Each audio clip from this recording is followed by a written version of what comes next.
It is it's your boy Ty back here with another video, and in this video today, guys, we're gonna be going over and ranking our top 10 centers in NBA 2K23 MyTEAM.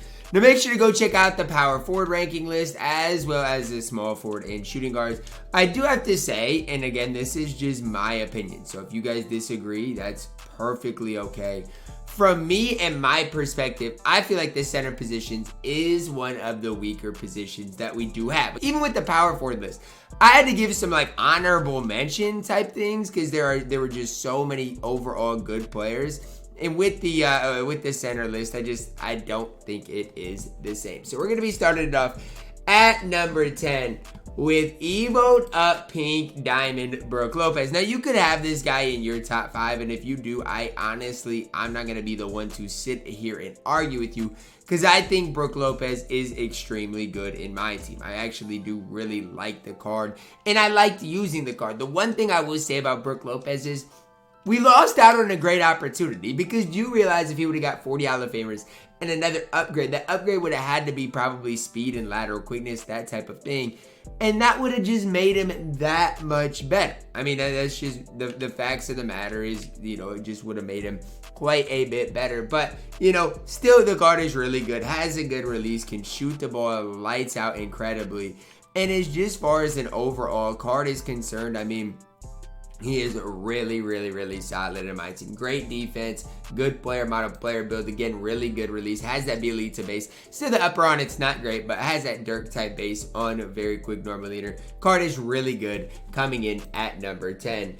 At number 9, we're plugging in Pink Diamond Mitchell Robinson. Yes, not this Mitchell, this Mitchell Robinson. The one that does get 30 Hall of Fame badges. And you guys can call me crazy again, but I really like this Mitchell Robinson, and I actually like this Mitchell Robinson more than Brook Lopez, because if you take away shooting, okay, again, this is just me, so if you take away shooting from Mitchell Robinson and Brook Lopez, Mitchell Robinson's the better card. They're at the same height. Mitchell Robinson has way better defensive badges, literally every defensive badge in the game.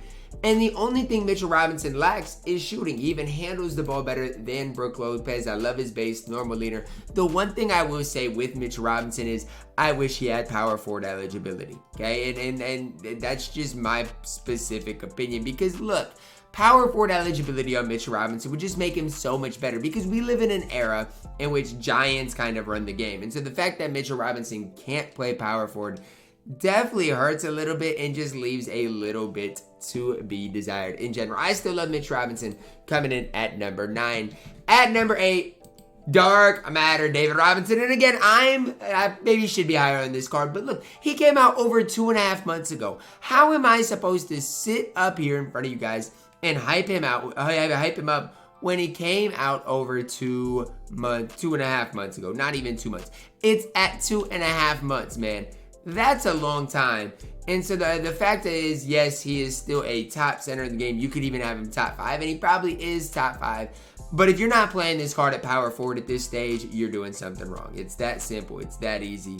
This card should be a power forward for you and your specific squad at the end of the day. Coming in at number 7, Mr. Dikembe Mutombo, Mount Mutombo, 7'2", 7'6" wingspan. In my opinion, Dikembe Mutombo is just a little better version of a Mitchell Robinson. That's as simple as I can put it, simple as I can phrase it for you guys. Now again, use whoever you are going to have fun with, have success with at the end of the day.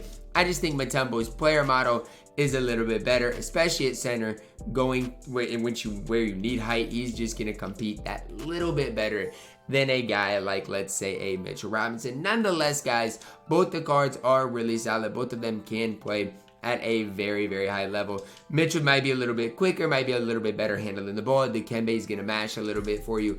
As you guys can see, Dikembe does have a better 3-ball, but, you know, obviously, Mitchell Robinson, they basically have the same release.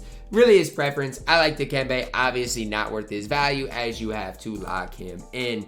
Kareem Abdul-Jabbar coming in here at number 6 on my list. 7'2", 7'5" wingspan. He's just got more total badges than Dikembe. I mean, you can like Dikembe more, you can like Kareem more. I think it really is personal preference at the end of the day.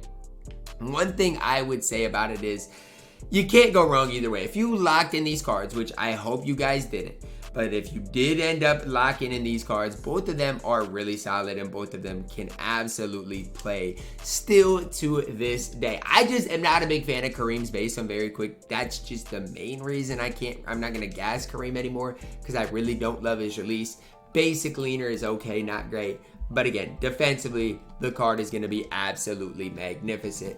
Cracking the top 5, a card we're going to spend a little longer on, Dark Matter Dirk Nowitzki. Now, yes, Dirk is going to be better at that power forward position. I'm not going to sit here and lie to you. He's better at power forward than he is going to be at center. But that's like D-Rob. That's like a lot of Mitchell Robinson. That's like a lot of other guys on this list that, yes, they would be better if they, number 1, had power forward eligibility, like a lot of the guys on the list don't.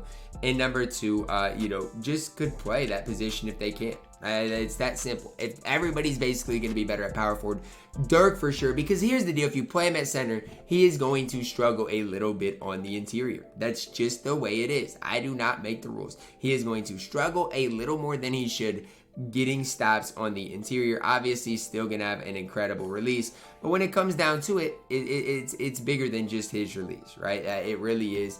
You know, how is he going to play defense? Is he going to get you stops consistently? Those are the things I need to see out of Mr. Dirk Nowitzki in my team to put him any higher on my list. Again, I like Dirk, but any higher than number 5, especially with how good he, or bad I should say, he is going to be on the defensive end of the court, is the big question mark for me.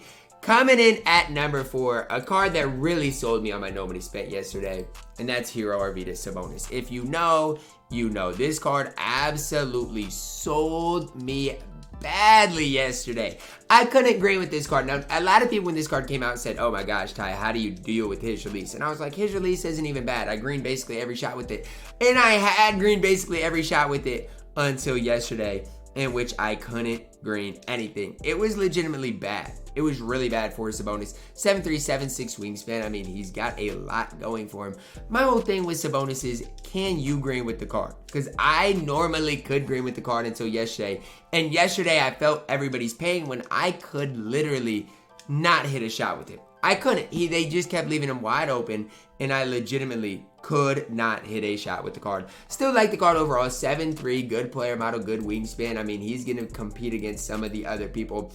How do you like the Kyle Anderson upper is really how you're going to like Arvydas Sabonis, because everything else about the card, I personally think is fine. I think he can compete at a very, very high level in my team, especially defensively, especially if you have, like, let's say a Don Nelson.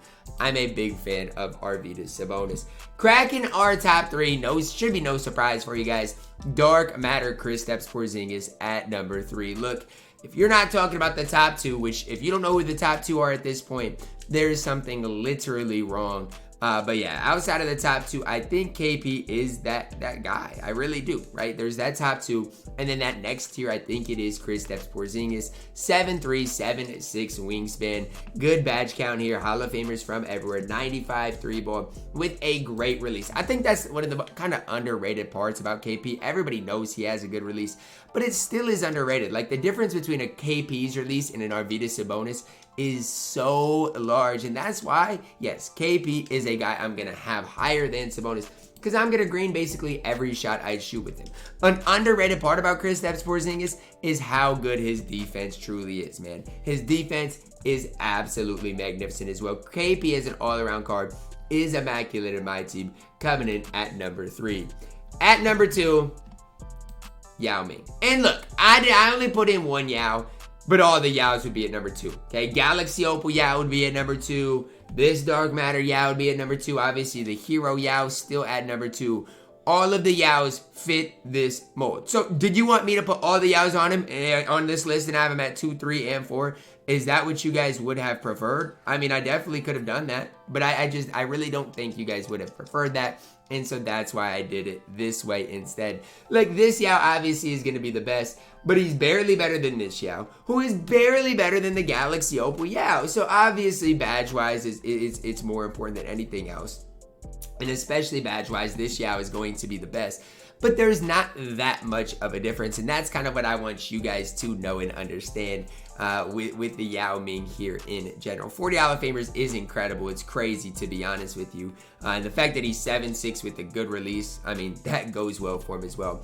If you don't like Yao, I feel like there's something wrong with you because, again, if you don't have Yao, you're at a disadvantage. And coming in at number 1, the best overall card in my team by a large margin is Manute Bol. If you want to see me literally rage, watch yesterday's No Money Spent video. Yes, it's self-promo, but it's facts. I raged more in yesterday's No Money Spent than I've raged in a long time before. And it's all because of this Manute Bol. I literally could not stop the guy. I couldn't. I tried everything I possibly could. Literally everything. And I could not get a stop on him. He shoots over everybody. Like, if you X switch anything, he's gonna shoot over your guard. If you have a large guy on him, like Taco, he's gonna run right by him. There's no good way to stop or even slow down Manute. And that's the big problem with him. This card is absolutely elite in my team. No ifs, ands, or buts about it. Not only the best center in the game, the best power forward in the game, and the overall best card in my team right now at the time I am recording this. That is gonna wrap it up for our top 10, the center list. I need to know your thoughts down below in the comments. Who is I too high on? Who is I too low on? And who ultimately did I leave off the list that you guys would have had on there? Drop a like on the video, subscribe if you are new. And as always, man, I love you guys. Have a blessed day.